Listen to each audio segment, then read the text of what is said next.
Alam kong empleyado mo ang anak ko. At alam kong may nagawa rin akong kasalanan sa iyo. Pero, huwag mo sanang abusuhin ang kabaitan ng anak ko. Sir Armando.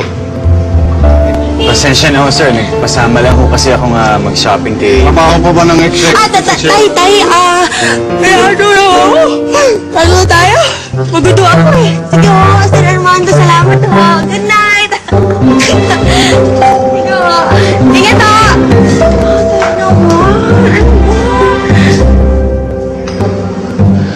Armando just made a deal na alam kong hindi niya kakayanin.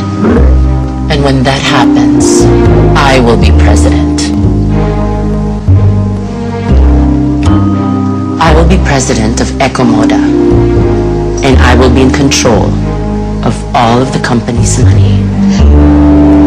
At kapag nangyari yon, ingungudgud ko sa putik ang kumpanya kasamang may-ari at ang anak niya.